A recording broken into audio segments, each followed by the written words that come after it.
Hello and welcome to my channel KM study point.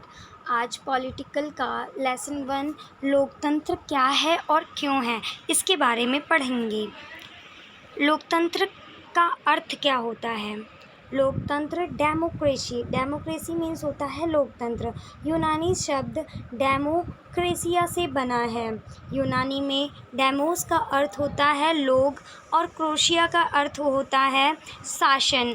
इस प्रकार democracy अर्थात लोकतंत्र का अर्थ है लोगों का शासन। लोकतंत्र शासन का वह रूप है जिसमें शासकों का चुनाव जनता करती है, लोकतंत्र कहलाता है। लोकतंत्र निष्पक्ष और स्वतंत्र चुनाव पर आधारित होता है। लोकतंत्र में हर वयस्क नागरिक का एक वोट होता है। लोकतांत्रिक सरकार संवैधानिक कानूनों और नागरिक अधिकारों के आधार पर ही काम करती है। अब्राहम लिंकन द्वारा लोकतंत्र ऐसी सरकार है जो लोगों की हो, लोगों के लिए हो और लोगों द्वारा बनाई गई हो। अब्राहम लिंकन के द्वारा ये थ्योरी दी गई है। प्रमुख फैसले निर्वाचित नेताओं के हाथ में। उदाहरण के साथ समझाइए। पाकिस्तान का उदाहरण। पाकिस्तान में 1999 के तख्तापलट के बाद जनरल परवेज़ मुशर्रफ पाकिस्तान के मुखिया बन गए। बाद में खुद को राष्ट्रपति घोषित कर दिया। संविधान में महत्वपूर्ण बदलाव कर सारे प्रमुख फैसले लेने के अधिकार एक ऐसी परिषद को सौंप दिए गए जिस पर सेना का प्रभुत्व था। चुने हुए प्रतिनिधियों को फैसले लेने के लिए ज़्यादा स्वतंत्रता नहीं थी। पोलैंड का उदाहरण हम लेंगे। इसी प्रकार पोलैंड में कम्युनिस्ट शासन के दौरान देश के महत्वपूर्ण फैसले सोवियत रूस द्वारा लिए जाते थे, न कि पोलैंड की चुनी हुई सरकार द्वारा। इसीलिए लोकतंत्र में प्रमुख फैसले लेने की शक्ति लोगों द्वारा चुने गए प्रतिनिधियों के पास ही होनी चाहिए। स्वतंत्र और निष्पक्ष चुनावी मुकाबला। अब इसमें भी हम चीन का उदाहरण लेंगे।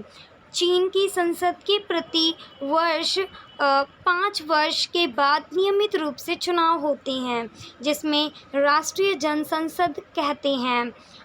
चुनाव लड़ने से पहले सभी उम्मीदवारों को चीनी कम्युनिस्ट पार्टी से मंजूरी लेनी पड़ती है। सरकार हमेशा कम्युनिस्ट पार्टी की ही बनती है। मैक्सिको का उदाहरण हम लेते हैं। मैक्सिको में हर 6 साल में राष्ट्रपति चुनाव होते हैं। वहाँ कभी तानाशाही या फौजी शासन की स्थापना नहीं हुई, परंतु हर बार PRI नामक राजनीतिक संगठन ही चुनाव जीता था। वहाँ विपक्षी दल थे, परंतु चुनाव पूर्ण रूप से इस पार्टी के नियंत्रण में होता था। यहाँ तक कि विद्यार्थियों को कहा जाता था कि वह अपने पेरेंट्स को कहें कि केवल PRI के लिए ही वोट करें। मीडिया, सरकारी मशीनरी, सरकारी कर्मचारी सभी लोगों को PRI के लिए कार्य करना पड़ता था। इसीलिए केवल चुनाव करवा देने भर ही पर्याप्त नहीं है, चुनाव स्वतंत्र और निष्पक्ष भी होने चाहिए। एक व्यक्ति एक वोट और एक मोल। हालांकि विश्व के ज़्यादातर लोकतांत्रिक देशों ने सार्वभौमिक वयस्क मताधिकार के सिद्धांत को स्वीकार कर लिया है, परंतु आज विश्व के अनेक देशों में सभी लोगों को समान मतदान का अधिकार नहीं है। उदाहरण के साथ समझिए। कुछ समय पूर्व तक सऊदी अरब में महिलाओं को वोट देने का अधिकार नहीं था। एस्टोनिया में रूसी लोगों को मतदान का अधिकार हासिल करने में मुश्किल होती है। फिजी में वहाँ के मूल निवासी और भारतीय लोगों के वोटों के मूल्य में अंतर इस बात को इंगित करता है। कई लोकतांत्रिक देशों में भी नागरिकों को समान मताधिकार प्राप्त नहीं है। लोकतंत्र में हर वयस्क नागरिक का वोट होना चाहिए। हर वोट का एक समान मूल्य होना चाहिए। कानून का राज और अधिकारों का आदर। उदाहरण के साथ समझिए, जिम्बाब्वे में 1980 में आज़ादी प्राप्त होने के बाद से ज़्यादातर समय रॉबर्ट मुगाबे का शासन रहा है।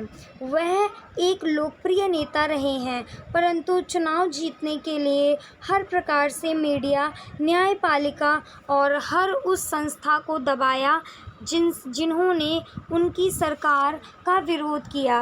इस प्रक्रिया में कई बार लोगों के बुनियादी अधिकारों का अतिक्रमण हुआ।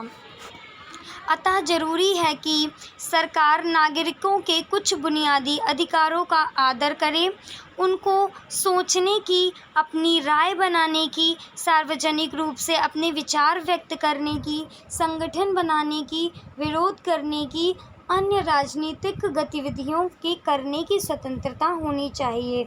इसी प्रकार एक लोकतांत्रिक सरकार सिर्फ इसी कारण से मनमानी नहीं कर सकती कि उसने चुनाव जीता है, बल्कि उसे अल्पसंख्यक समूह की दी गई गारंटियों का भी आदर करना पड़ता है। इसीलिए एक लोकतांत्रिक सरकार संवैधानिक कानूनों और नागरिक अधिकारों द्वारा खींची गई लक्ष्मण रेखा के भीतर ही काम करना है। धन्यवाद। अगर आज ये मेरी पहली वीडियो है तो इसीलिए अगर गलती हुई हो तो मुझे क्षमा करें और ऐसी वीडियो बनाने के लिए लाइक करें।